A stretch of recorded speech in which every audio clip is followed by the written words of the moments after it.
Taste the Daily.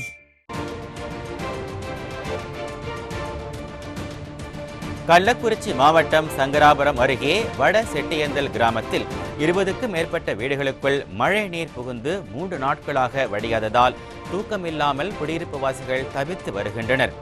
இது குறித்த கூடுதல் விவரங்களோடு இணைகிறார் நமது செய்தியாளர் பெரியசாமி.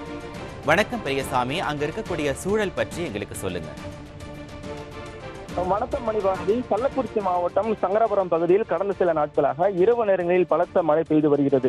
இந்த நிலையில சங்கராபுரம் அருகே உள்ள வட செட்டியந்தல் முருகன் கோவில் பகுதியில் உள்ள 20க்கும் மேற்பட்ட வீடுகளில் மழைநீர் சூழ்ந்ததால் உபயோகப் பொருட்கள், உணவுப் பொருட்கள் மழையில் நனைந்து வீணாகி உள்ளது. இதனால் பொதுமக்கள் கடும் சிரமத்துக்கு உள்ளாகி வருவதோடு மழைநீர் வீடுகளில் தேங்கி நிற்பதால் கடந்த 3 நாட்களாக தூக்கமில்லாமல் குழந்தைகளுடன் தவித்து வருவதாகவும் பொதுமக்கள் வேதனையோடு தெரிவித்து வருகின்றனர். குறிப்பாக அப்பகுதியில் 3 நாட்களாக மழை தேங்கியும் பொதுமக்கள் கடும் சிரமத்துக்கு உள்ளாகி வருவதோடு சம்பந்தப்பட்ட துறை அதிகாரிகள் இதுவரை, அதாவது ஊராட்சி நிர்வாகமோ அல்லது மாவட்ட நிர்வாகமோ துறை சார்ந்த அதிகாரிகள் ஆய்வு மேற்கொண்டு மழை நீரை வெளியேற்ற இதுவரை முன் வராததால் தற்போது வரை அப்பகுதியில் இருக்கும் கிராம மக்கள் அந்த மழைநீர் சூழ்ந்த வெள்ளத்தோடு சிரமத்துக்கு உள்ளாகி வருகின்றனர். எனவே மாவட்ட நிர்வாகம் தலையிட்டு மழைநீர் தேங்கி நிற்பதை வெளியேற்றி அடிப்படை தேவைகளை பூர்த்தி செய்து தர வேண்டும் என அப்பகுதி மக்கள் கோரிக்கை விடுத்திருக்கின்றனர். மணிபாரதி,